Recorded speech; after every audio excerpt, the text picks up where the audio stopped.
Hello, I'm Pat Van Patten, and I want to welcome you to Into the 21st Century. This show will explore our options, our responsibilities, and our expectations as we approach the 21st century.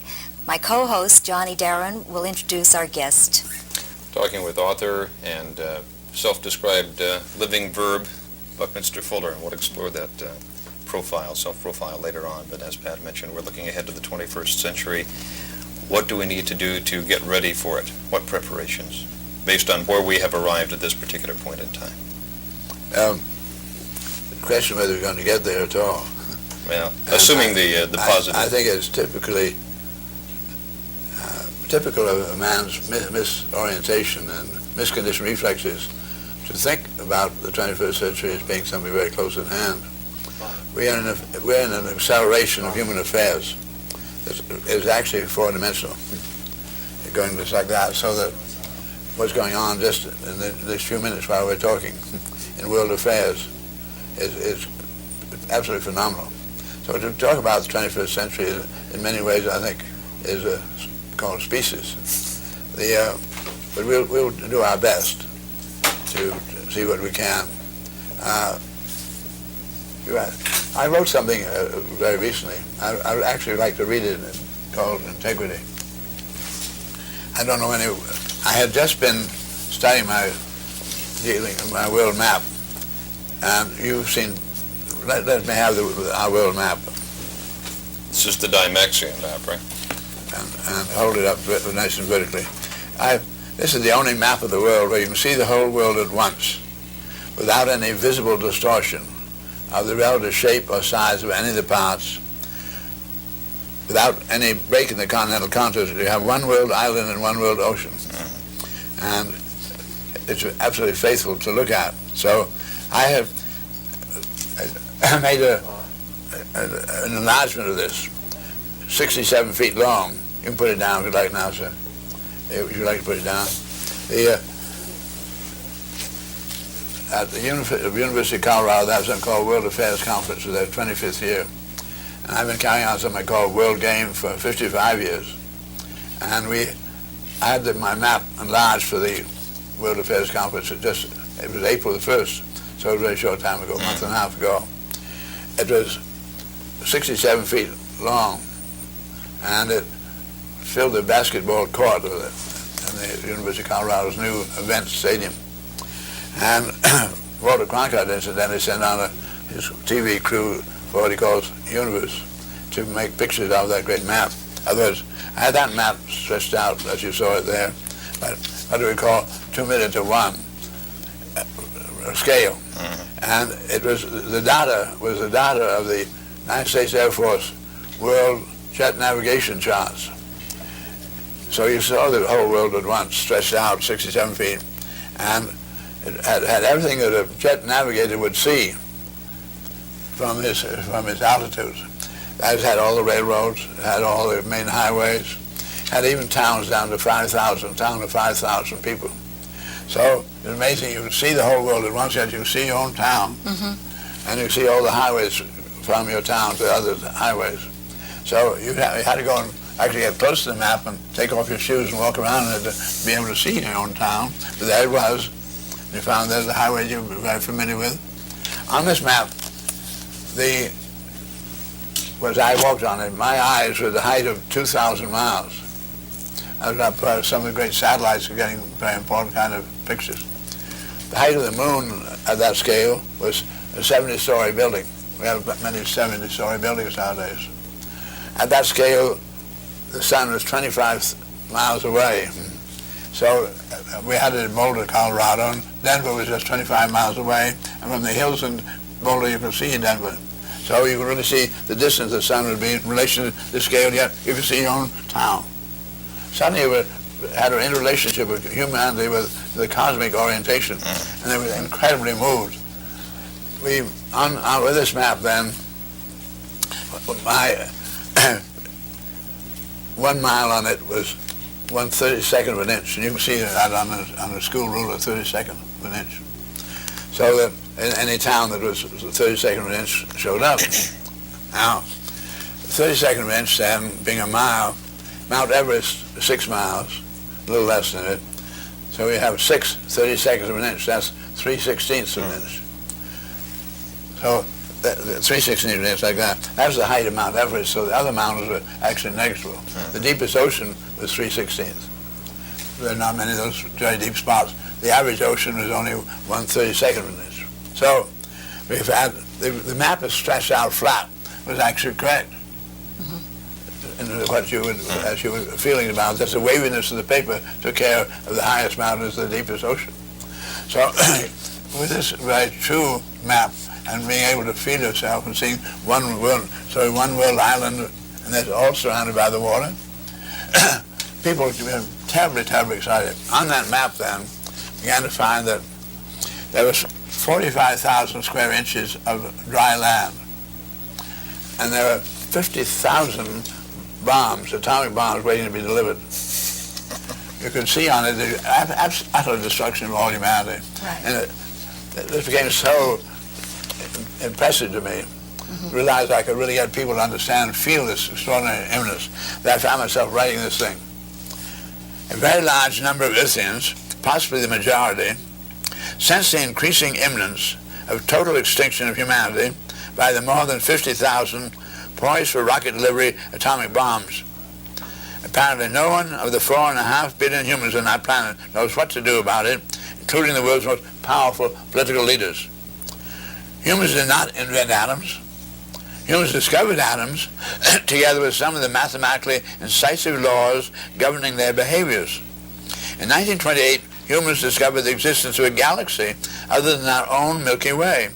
Since then, we've discovered 2 billion more galaxies, each averaging over 100 billion stars. Each star is a chain-reacting atomic energy plant. Humans did not invent the gravity cohering the macrocosm and microcosm of eternally regenerative universe. Humans did not invent humans, nor the boiling and freezing points of water. Humans are 60% water. Humans did not invent the 92 regenerative chemical elements. Humans did not invent the planet Earth with its unique biological life-supporting and protecting conditions.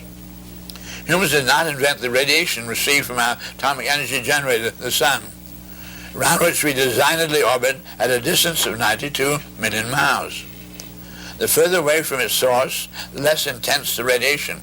With all the space of the universe to work with, nature found 92 million miles to be the minimum safe remoteness of biological protoplasm from atomic radiation generators.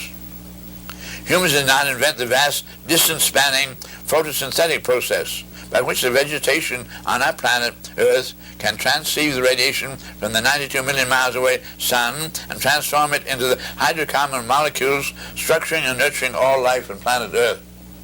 Design is both subjective and objective, exclusively intellectual, mathematical conceptioning of orderliness of interrelationships. I'm going to read that once more. Design is both subjective and objective. You can see a design subjectively, or you can make a design objectively. But design is exclusively intellectual, mathematical conceptioning of orderliness of interrelationships. Did I follow that? You read that right?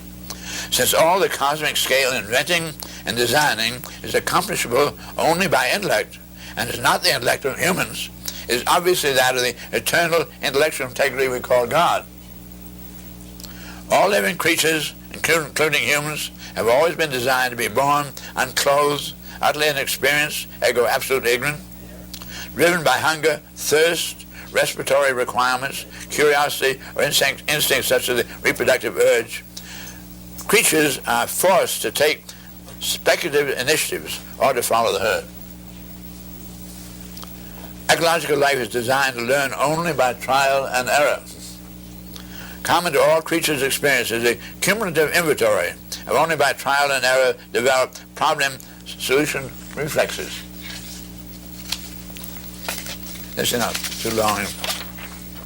Unique only to human experience is the fact that problem-solving leads not only to alternate pastures, but sometimes to ever more complex, incisive, comprehensively significant, metaphysically generalized, and intellectually challenging problems.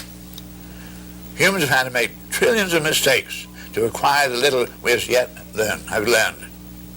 The greatest mistake we have ever made is to assume that the supreme authority over life and universe is not God, but is either like organized religions or the humanly constituted and armed most powerful socio-economic systems, leaders. The human power structures compounded this primary error by ruling that no one should make mistakes and punishing those who do. This deprives humans of their only by trial and error learning. The power structure's forbiddance of error making has fostered cover-upping, self-deceiving, egotism, false fronts, hypocrisy, legally enacted or decreed subterfuge, ethical codes, and economic rewarding of selfishness. Selfishness has in turn fostered both individual and national bluffing and vastness of armaments. Thus we've come to the greatest problems ever to confront humanity. What can the little individual human do about the supranational corporate power structures and their seemingly ungovernable capability to corrupt? A successful U.S. presidency campaign requires a minimum of $50 million. Censorships, $20 million. Representatives, $2 million. Through big business advertising placement control of the most powerful media, money can and now has bought control of USA political systems once designed for democracy. Without God, the little individual human could do nothing. However, in addition to brains, God gave humans mind.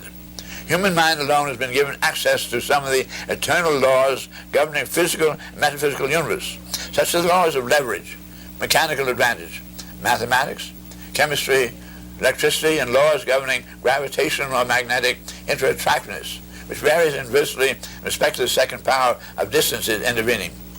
Halve the distance and double the interattractiveness as it manifested by the progressive terminal acceleration of earthward traveling bodies by the final snap together of inter-approach magnets. It is clearly evidence that God must have included humans in the design of the universe for very important reasons, else we would not have been given exclusive, objective use access to some of the eternal laws governing the physical and metaphysical universe. Employing those principles, humans have been able to illumine the nights of all humanity with electricity, to intercommunicate them with telephones, and integrate their daily lives, the remotest from one another, humans with the airplane. As a consequence of humans' minds solving problems with technology, within only the last three-quarters of a century of our multi-millions of years' presence on planet Earth, the technical design initiatives have succeeded in advancing the standard of living of the majority of humanity to a level unknown, undreamt of by any pre-20th century potentate.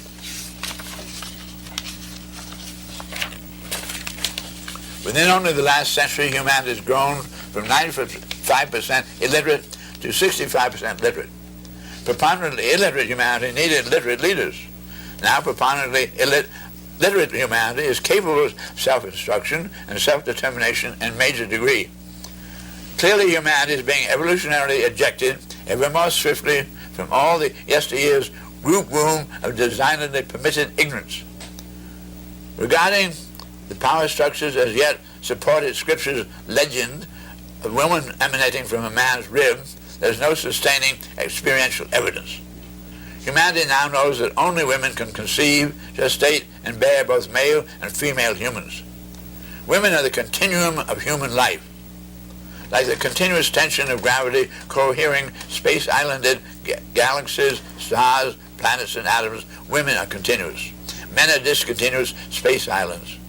Men born forth only from the wombs of women have the function of activating women's reproductivity. The present evolutionary crisis of humans on planet Earth is that of a final examination for their continuance in the universe.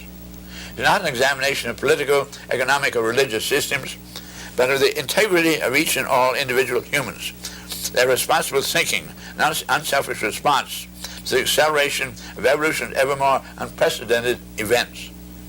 These evolutionary events are the disconnective events, attendant upon the historic termination of all nations. We now have 160 national economic blood clots in our planetary production and distribution system. What's going on is a swift integration in a myriad of ways of all humanity, not into the United Nations, but into the United Space Planet people.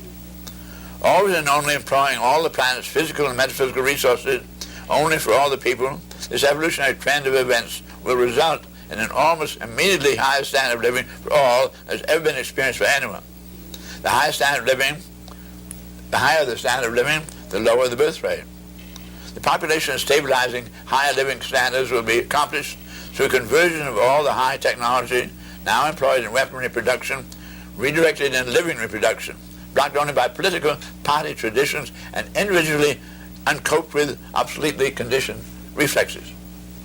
For instances of our persistently misinformed conditioned reflexes, we have the failure popularly to recognize the now scientifically proven fact there are no different races or classes of humans, or failure to recognize technological obsolescence of the world around, politically assumed Marx's Darwin assumption of inherent planetary inadequacy of life support, ergo survival only of the fittest, or failure to ratify ERA, the Equal Rights for Women Amendment, by thus far in history most crossbred world people's democracy in the USA, or with ample food production for all Earthians, the tolerating of marketing systems which result in 75,000 humans dying of starvation each and every one of the 365 days of each year.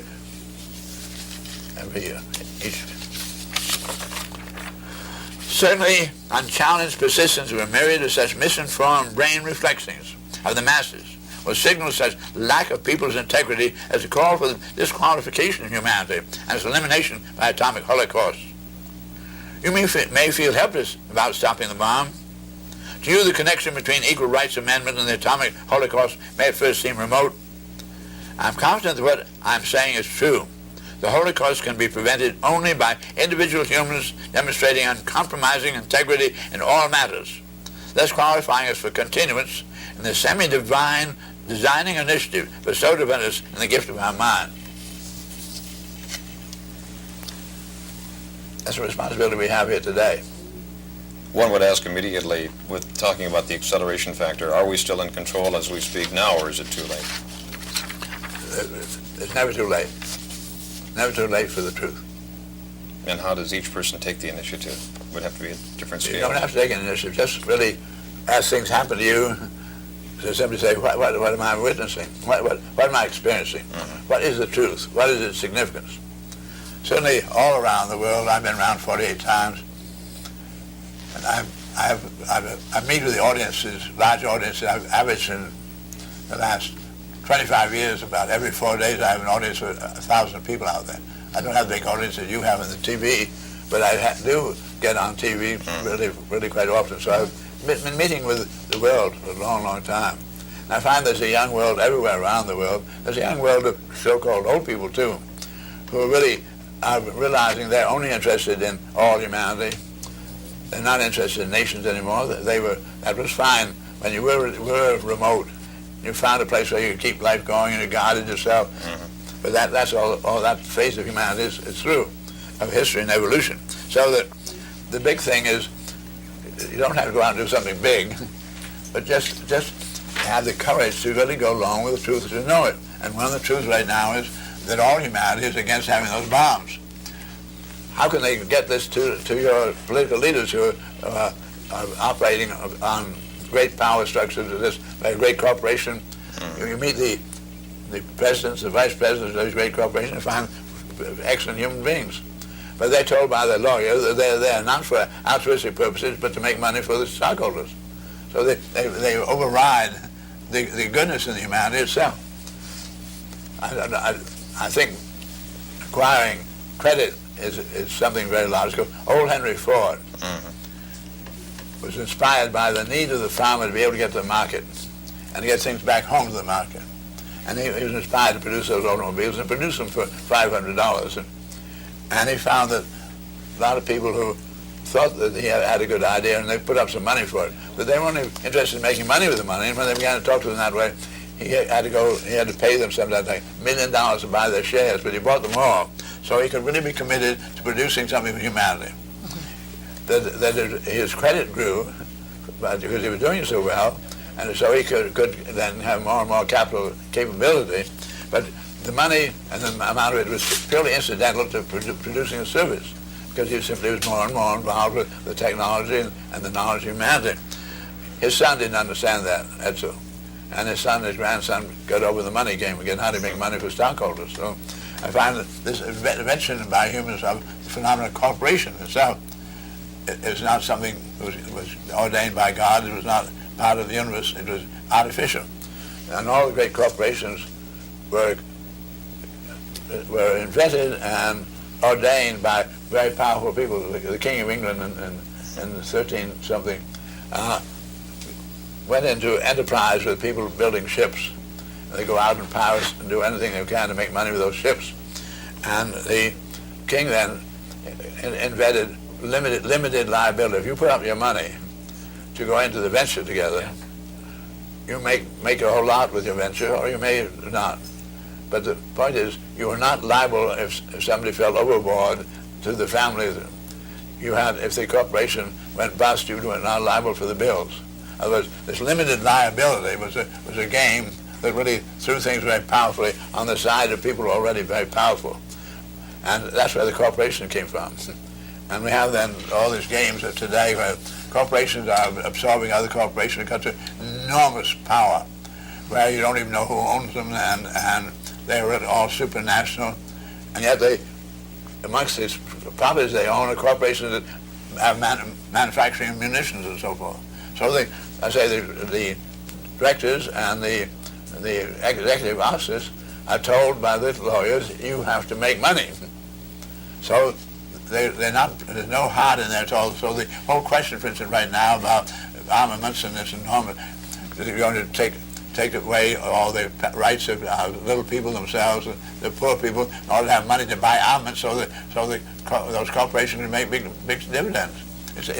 These are very immoral things that are going on. So when I say what you can do is to get yourself versed in such matters and be able to talk about it and talk about it clearly. Let's have no more nonsense. Could you tell us what you think about the Falklands, the war that has started? Yeah. I'd like to again come back to my map and look at it for a minute. They have another one, but look where the Falklands are. Look where those Falklands are, almost to the Antarctic, what you call the Great Roaring Forties. I have the same piece of my map arranged, instead of having one world island, I have one world ocean. Mm-hmm. And this one world ocean is centered around the Antarctic. 71% of the Earth's surface is covered with water. Mm-hmm. Only 29% is the dry land. So we found that here's the equator. I want you to look where the equator is. Here, here, here. 90% of humanity live north of the equator. Of the remaining 10%, 5% live within 1,000 miles of the equator, very close to it. Mm-hmm. Here again, it'd be that equator going around here. And another 4% live within 2,000 miles of the equator, south of it, and only 1%, the final 1% live within 3,000. The next is 6,000 miles from the equator to the Antarctic. Mm-hmm. So the whole, really, that part of the Earth is not occupied by humanity. Humanity is all up in the northern hemisphere. Well, humanity's here.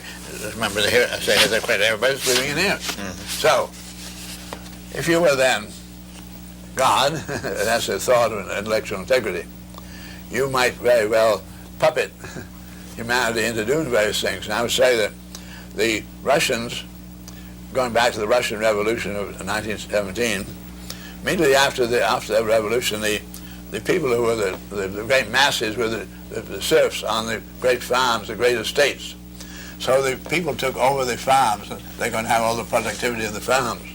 But they found they couldn't possibly get their goods to the market, for instance. They didn't have the Henry Ford thing. Mm-hmm. And so the people were starving. So they realized that if they're going to get anywhere, they had to go to a new world as industrialization of the technology, have the railroads, and then make the steel and refrigeration, all the things necessary to get those foods to people. They had to go through great privation. They went through their 5-year plannings, the first 3 plannings. 18 million people died of starvation while they were getting there, so it arrived at a very great sacrifice. Wow. They hoped to be able then, after they assumed World War II to be imminent, They assumed that after World War II, they would be able to turn their productivity on their people. The industrial productivity to give them standard of living such as they saw in the Western world.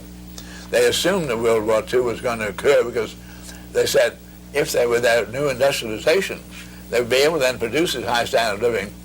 They would then be defying the great assumption of the Western world of capitalism that socialism wouldn't work.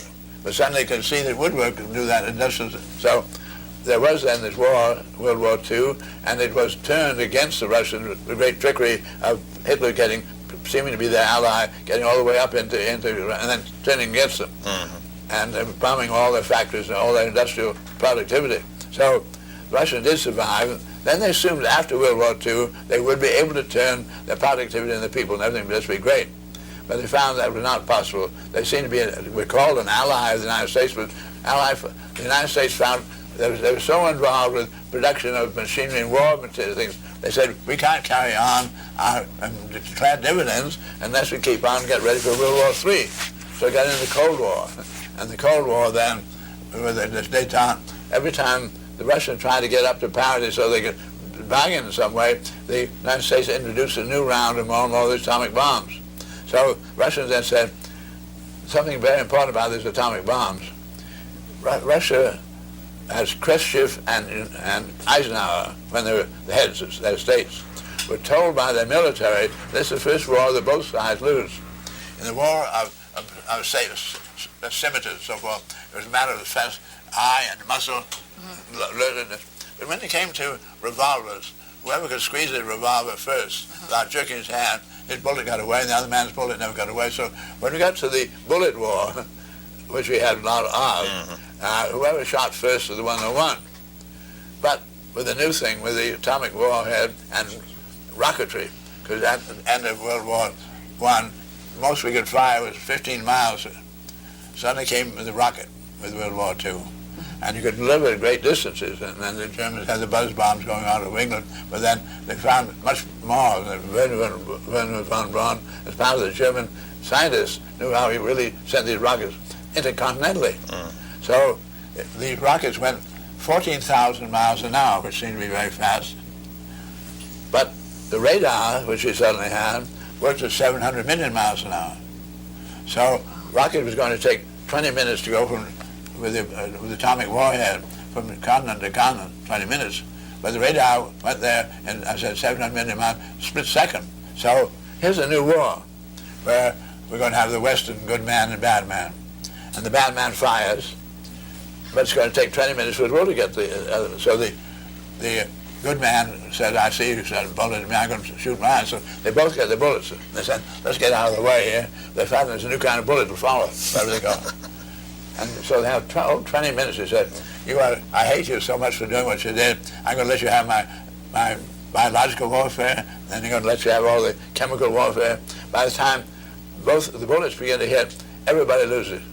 And so Eisenhower and Khrushchev were told by the military, this is the first war in history where both sides lose.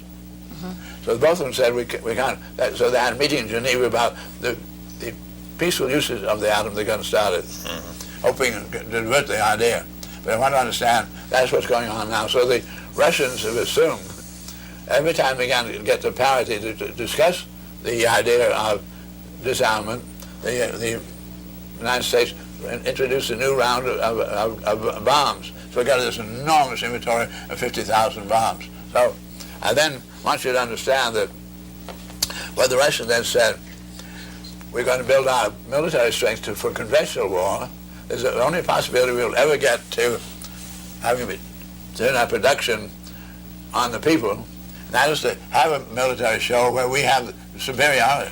So they got into conventional war, and I'm going to hold on to this one more.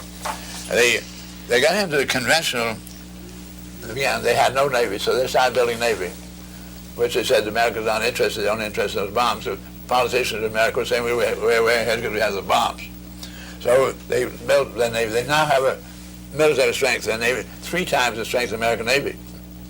They built up enormous divisions, all kinds of other armaments. So the whole question began to get to, they wanted to be able to, their pressure of their people seeing all the luxurious living in America, they and people say, why don't you said socialism is going to work for us, but you're not doing it, and you're putting all the production into armaments. So they said, we can't keep control of this situation any longer if we don't exercise our military capability right now. We're certainly not going to wait until the Reaganites take 10 years to build up armaments to balance us. We're going to have to act. So I've been wondering what the Russians would really do, and how they would be able then to have a showdown and not have the atomic bombs get involved. So then we can look at the map. So we really find that here's the Falklands. And they're thousands of miles away from humanity. You could play a game here of military showdown, and nobody would have any really particular recourse to using the atomic bomb there. If they did, it still would just be down there. So I think that what happened is that the Russians then, more than 5 years ago, began to deal very powerfully. The Argentines began to get all their wheat in there, much more than they're getting from us, and meats and so forth. And they've been building up. And they're very strong in all the Americas, with all the Latin world. And they play that game very powerfully. So I think that they are puppeting, and you don't see them there because they're primarily submarines. They took the winter. They picked the winter when, if you had surface ships, all the ice, incredibly difficult. But they've had their great submarines. And the submarines, I'm sure, are down there. And they've been unquestionably helping the Argentines with other equipment. But at any rate, I expect the Russians will probably win this war. And you say, isn't that terrible? And I say, no, it's not terrible. I noticed that, I remember when Ustinov, the actor, had a beautiful movie picture where he was head of a great nation, or rather small nation, and immediately challenged the United States to war because he found that the loser was always the ones that won. There's Japan and Germany today. So right, they were so built up. If we happen to lose this particular war, we're not going to lose very much because number one about it is that the kind of idea of revolution is what the Russians thought it was in 1917, because the majority of their people were serfs. They said the thing to do was to get the land from all those great landowners who didn't really have any right to it, so they just got it by the sword and power, so we must take it over. And you find that same idea of land reforms in China, in Mexico, where there have been revolutions, or people's revolution, want to get the land. Then they get out of the land, they find it doesn't do anything, because it's again the same problem Henry Ford saw, how to get the things to market, how to get them to the people. Industrialization is a big story, and that is why Russia did have to get into their 5-year plans. Now, I see then that people then think about revolutions as revengefully pulling the top few fortunate down to lower. But what's going on is this technological revolution, which is if you give up all your technology going into armaments, you have it available to lift everybody to a higher standard of living than anyone's ever known. It can be done within 10 years. Do you think that's possible, that the powers of the world will come together and do that? I don't think powers of the world are going to come together. I think it's happening by what I said, by Russia taking the upper hand militarily and saying, we're going to have disarmament. Because they'll insist on everybody giving up. They'll keep a little more than the others, always have an upper hand, while they then turn their productivity on the people. Otherwise, they can't hold together. That's what Poland's all about and so forth. There are a lot who would say, now you're advocating socialism. How do you remain apolitical in that, so that you qualify it as a humanitarian view rather than a political view? Try to understand what God is doing. Try to look at it evolutionarily. I'm sure that when I spoke about discovering 2 billion more galaxies and 100 billion stars each, I'm sure those people, if there are any people out there, they're not interested in Republicans and Democrats in a little planet called Earth and the solar system. So that I think it's absolute nonsense. I'm giving you my feeling about politics, simply power structure all the time. Who gets the power? And I'm not interested in power structure. I'm interested in total humanity. And because I'm interested only in total humanity, I don't have good and bad people, because I told you, we learn to learn by trial and error. So when people make a mistake, I don't say they're wrong. In fact, you've never learned anything. If I know anything and you ask me questions, because I've really made more mistakes than anybody I know, and I've been really, the one discipline I have is to really be sure, I say this integrity, don't kid yourself. You made a mistake, your judgment is wrong. say so clearly and uncover what really is, because you're pretending to something, pretending to so. So I live really very much on the truth, and I have anything to say to you that comes out from that which I'm then saying. If all humanity does behave in that kind of way, going along with the truth, whatever it may be, we're not going to get there. Many of the established religions and the educational institutions seem to stifle creative thinking in that they demand some degree of blind faith, and that they mandate no mistakes if not possible. So this is contradictory to what you're advocating. How does one overcome that? How does somebody begin to adjust their life to think for themselves rather than following what has been predetermined? I wrote a book called Synergetics, Mathematics of Nature, and I put it at the beginning of it, dare to be naive. If you see something that looks different from what they taught you at school, pay attention to it. I'd like to get into, for instance, the fact that I was asked in 1953 to give the monthly discourse to the members of the faculty club at Massachusetts Institute of Technology. And when I came, there were about 200 distinguished scientists there. I said, would anybody in this room who doesn't see the sun going down in the evening, please show their hands? There were no hands. I said, I'm absolutely shocked to be dealing with such ignorant people. You've known for 500 years the sun is not going down. There's the revolving to obscure the sun. And you call yourself scientists, and you call yourself teachers and professors, and you tell your own child, look down, the sun going down. Yeah. So that we consider it practical to misinform or to keep on with the misinformation seems to me very shocking. The words up and down have no meaning. And I'm sure every audience I've ever come to is still linked with it. And where do we get to those words? We got it from the time when the great Roman Empire was building up. After Alexander the Great, the next big power structure moved to the little bit to the west, from Greece to Italy. And the great Roman Empire found that the people were not being very impressed by their military power. They found then that the people, life was so miserable. The people were interested in the peace and religion about getting into the next world where you're going to have things great, that this world was simply a trial. So we have the Roman emperors putting people in the Colosseum with the lions. They said, Mr. Pope, you're going to hell, we're going to heaven. So let the lions come on. We get the words up and down because though there was four really very great Greek scientists in the 400 BC to 200 BC who really discovered quite clearly that we were in the solar system. They were able to describe it. We got Eratosthenes in 200 BC measuring the circumference of the Earth to a very fine degree. In 200 BC there were globes. The Roman emperors finding that people not being impressed and kowtowing to them disliked this very much, so they destroyed the great library at Alexandria with the information like that, and they said, listen people, we have an appointment through the Son of God. We have it pretty clearly set up that we're the authorities on your getting into heaven. And you've got to pay attention to it. And so they were able to amalgamate the military power and the religious power. And they said, obviously, we can't have a solar system because we're the planet, we're the head of the universe. We're representing God here. And so we have a nice flat Earth going to infinity out here, and the sun is going around us. And if we're on a flat Earth going to infinity, then all the perpendiculars to it are parallel to each other. Each tree is parallel to the other tree. All the people standing there, obviously parallel to each other. So if you have only perpendicular and parallel, you have only two directions to go, up and down. And they said, we control the up traffic, and you have to confess this every day, or you're going down. So they controlled ascension into heaven. So the idea of ascent into heaven, the heaven is up, was very powerful in people. But if you find we're on the sphere, then you find each of the perpendiculars, tree over here, and keep pointing. None of them are parallel to each other. Right. They're diverging. So the words up and down are wrong. I heard the President of the United States congratulate the astronauts on getting up to the moon. And they spoke to it on the TV when they did it, of being up here on the moon.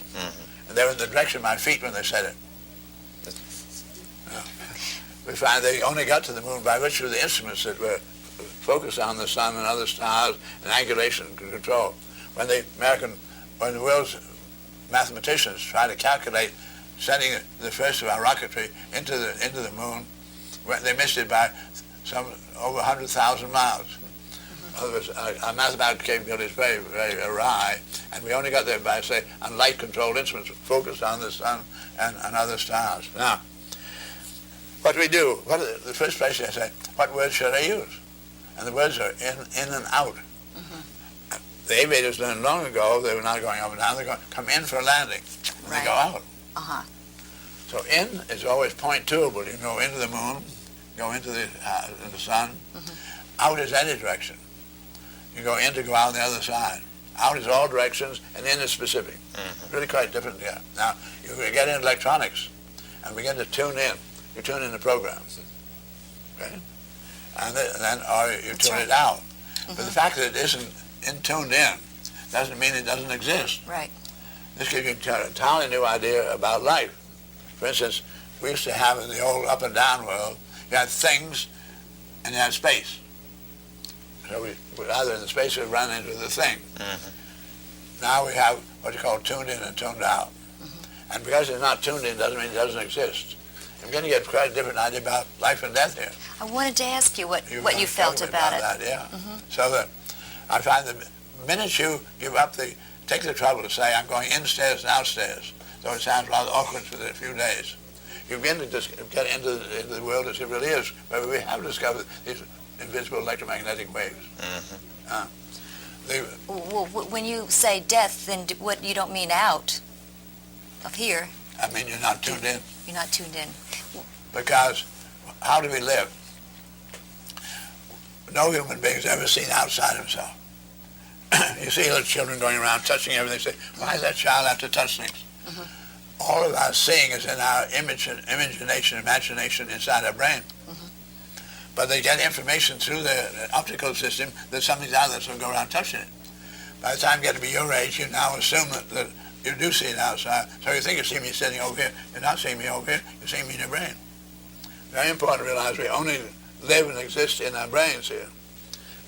So whatever living is, there's somebody else other than yourself who knows of you.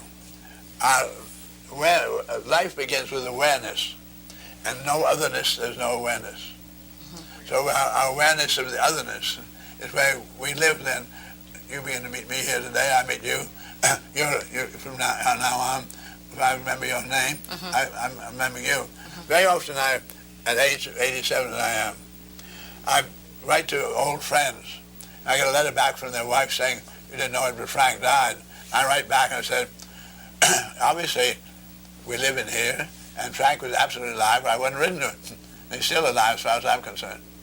And as long as anybody remembers you, you're going to be alive, I assure you. That's where you live. Very important to realize that we're not the physical flesh. There was something humanity got up as a mental game called, what do you call, the things were animate or inanimate. They said the inanimate cold metal here and the animate warm soft flesh. And so that used to be sort of a major question, but both were physical. So within the world of physical, we got gradually into something called botany and biology. We got into chemistries and so forth, but we said quite clearly the biology was all animate. The nice warm people, or the nice kind of soft flowers, yeah, stems of the daisy or whatever it might be. So then not so long ago, we got to get into something called genetics, and learning how then to develop special corn to grow and so forth. We got into genetics. Then later on, we got into chromosomes, and began to have enormous amount of research work being done by scientists on fruit flies, because they regenerated very rapidly. They hoped they could tell from generation to generation what some of the genetic controls, some of the chromosomes were made of blue eyes, whatever it might be. Then they discovered that the tobacco mosaic virus regenerated much more rapidly than the fruit fly. So this brought about our going into the virology began there. And within the world of the virology, we began to then discover that DNA, RNA, angular design controls. And then those scientists in that world, there were no virologists a century ago. This is a completely new world. And it consists of physicists and mathematicians and biologists and geneticists and so forth. They're all so busy and excited with it. None of them have been looking at what the physical qualities are, because you can say everything about DNA and RNA can be called crystallography.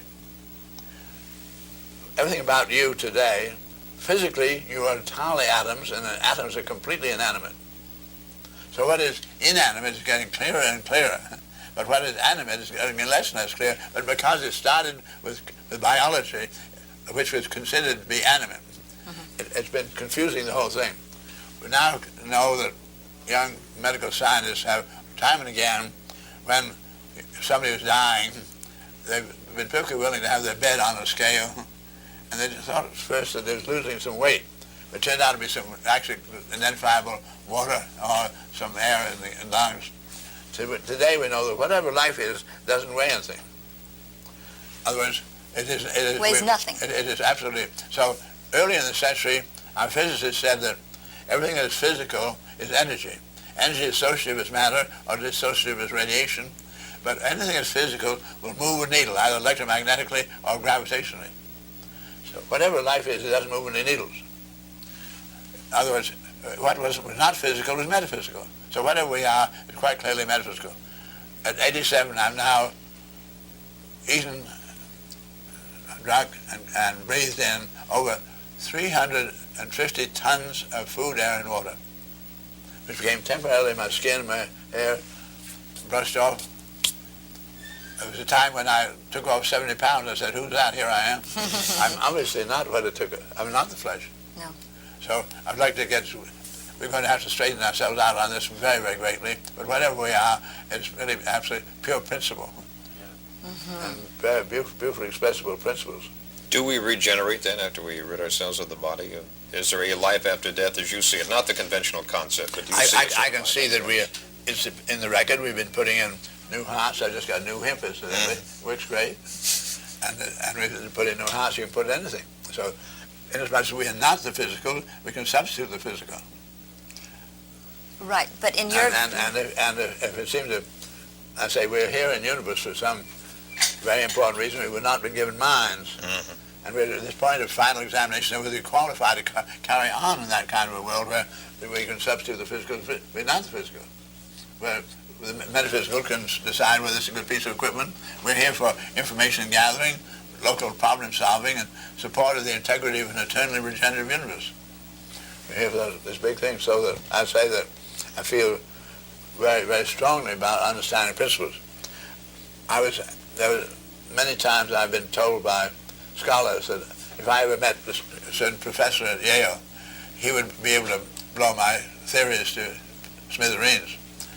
I finally was appointed to Yale and for a short term, and many of the students asked me to meet with this professor, and they asked me to meet with him on the TV. Luckily, they were going to make just a tape recording of it in advance. So I did meet with him at the TV station, and they sat us down opposite sides of a very powerful, big wooden table. This professor, when they said it's time to go, he pounded the table like I said, "Don't tell me this table isn't solid." And I said, "How can you see me over here and challenge me in that kind of way? You got glasses. How can you see me through those solid glasses?" Good point. The point is that that's a good point. This is a group of atoms. It's a complex of atoms. And if you want to, you can have a airplane propeller blade, and you have the propeller going around so fast you can't see it. Right. But if you take a machine gun and time it mechanically with the propeller, you can shoot through between the blades. Which is what they did in World War I. It's a matter of time, yeah. So we have then, if I had a number of these propeller blades, and then I see the light then is going through, and it's going through 186,000 miles a second. Moves so fast that it doesn't get hit. But then we make it a little thicker, so it just tips it a little bit and changes the angle. That's how you make correction in your glasses. Anyway, we're seeing in pure principle. This is when I talk to the high frequency is simply pure principle. Do you talk to theologians about the metaphysical and find that they don't agree with that because they cling to traditional concepts? I don't really have any time, spending any time having sort of debates with people like that. I try to discover what I am experiencing, and I put it down on paper, and it must be experiential, and that's the way I operate. I still don't quite understand. Do you feel that when you die, for instance, do you have any concept of what might happen to each person's soul? I don't ever kid myself. I don't know, and you don't know. No. But I'm really fascinated with the fact that if I'm weightless, and it's not physical, so I'm just not locally present. But whatever I've been able to use my mind for that works, that will probably be better in various kind of ways. May I have the 10 secondary structure? I want you to see something with me in pure principle. When I got into how we could develop environment controls and doing more with less for humanity, so that sometimes you might do so much with so little you could take care of everybody, I got into realizing that all of our structuring, all of engineering, is predicated on having marble blocks on marble blocks and stone to stone, compression to compression. We didn't get into tension of steel until 1851. We got our Brooklyn Bridge in 1883. Anyway, I saw that the Earth doesn't touch the moon, and doesn't touch the sun, that the electron is as remote from the nucleus as is the Earth from the moon, in respective diameters. I said, nothing in the universe touches anything else. And all of our building is in terms of something touching, and assuming something called solids, when physics found there were no solids. So I said, can I discover how humanity can use its principles of holding things together? Because that's what Kepler discovered, was these planets were holding together, and with the sun and millions of miles apart. And they're holding together, there's something invisible in tension. So I realized that when we made the wire wheel, we did connect the rim with the hub just in tension. It took a minimum of 12 spokes to do it. So I said, I think, can I get into instead of just being in a plane like a wheel, can I get it omnidirectional? So this is what I have here. This is if you get rid of that water, it'd be very, very good. Sure. I'm going to just drop this. I like let's see, this is like a basketball. It just bounces. Oh, yeah. Now, it distributes all its loads. You're seeing a lot of sticks, and the sticks, no stick touches another. The sticks are like the bricks. They're held together simply by what you call a Dacron thread, which we use for cleaning our teeth. But no thread is slack. Everything is all pulling. So when I drop it like that, it distributes the loads through the whole thing. It's like a basketball. It's exactly like a basketball. Put air into a basketball, pump it in, and it gets hotter and hotter. It gets a little hot. But the molecules of atmosphere you're putting in, of air, do not go to the center and explode outwardly like that and be vibrating like that. What they do is go in and go carrying around. They're trying to get out, so they hit the skin here and then keep bouncing around. In engineering, we have something called every action has a reaction. I want you to think of two swimmers getting into a long, big swimming tank. They start at opposite ends. They get to the middle of the tank. They double up their knees, put their feet against each other, and shove off from each other. They get the same shove off they would from a wall. So each one of these is a molecule of gas, two of them, shoving in opposite directions. One goes this way, and then they go carrying around, hitting the skin, pushing the skin out. And the skin is in tension, but they're trying to go straight. But they're not going in and out like that, going around, cascading around, or rather, carrying around. So now you begin to see what you're looking at. Each one of these is simply a model of the molecules of gas going in the two directions, hitting the skin. So the skin is trying to bring them in, and they're trying to get out. So I found that, yes, sure enough, now I have a way of enclosing space, which there's no limit in tension. There's no limit of distance. Like there's no limit of distance of the pull between the different atoms. For instance, we have one of our planets is 1 billion miles away from the sun, still being held. Otherwise, tension could be absolutely unlimited. So once I could find I could do that, I now can enclose any amount of space with unlimited space. Kind of held doing it entirely in tension. And compression, very, very, very limited. So this became the essence of the geodesic domes. There are over 300,000 around the world now. They do so much with so little. The one we have over the exact south pole of our planet, by the way, on that map, on the exact south pole, at the south pole of our planet in the Antarctic, there's a lake a mile deep frozen. And so the scientists realized that borings are going to tell them a lot about biological life on that continent. So the scientists wanted that. So the United States Navy sent down one of our geodesic domes, 140 feet in diameter, and stainless steel and aluminum, and it's a beautiful thing. Went down one airplane, do so much with little, yet was able to carry all the great, be actually buried in snow and still not be crushed. So I've learned then we can do so much with so little. The way of environment control and so forth. When I talk to you about it is feasible to take care of all humanity, I now know what I'm talking about. We have, when I was born, reality was everything you could see, smell, touch, and hear. And the year I was born, they discovered the X-ray. I couldn't see it. The year that I was born, Marconi discovered theoretical wireless. You couldn't see wires. And when I was 3, the electron was discovered. We were entering an era of new reality, where there's no question about the reality of that electron, but you couldn't see it. So going from the visible to the invisible. And this is one of the reasons why society today is really at quite a loss about the things that I'm talking about, because 99.999% of everything's going to affect our lives tomorrow is being conducted in realms of reality, electromagnetic spectrum, where human senses cannot reach. You have to read it by instruments, by the microscope or the telescope, whatever it may be. And so I see that 1970, when I'm going to get into environment controls like this, and I've kept track of the continual increase in tensile strengths of materials. For instance, wood, about 10,000 pounds of square inch tensile strength. Masonry joint, only 50 pounds. Production steel goes to 50,000 pounds of square inch tensile strength. Brooklyn Bridge was built with the steel, went up to 70,000. World War I, we got into aircraft, chrome aluminum steel was called, and we got up to 110,000, twice the strength of mild steel for the same weight. When McCready flew, rather a young man, pedaled his little plane over across the Gossamer Albatross, across the British Channel.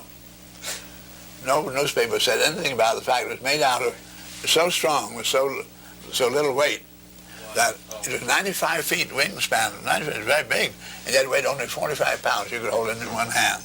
Thank you. And this was then because it consisted of carbon fiber, which has 600,000 pounds of square inch tensile strength against mild steel of 50. So this was doing, we began to do so much with so little. In 1970, in the world of invisibility, which I've been keeping track of for 50 years, all the increase of capabilities, 1970 we crossed the threshold when for the first time it was absolutely clear that in a 10-year design revolution we could have all humanity living high standard living I've ever known.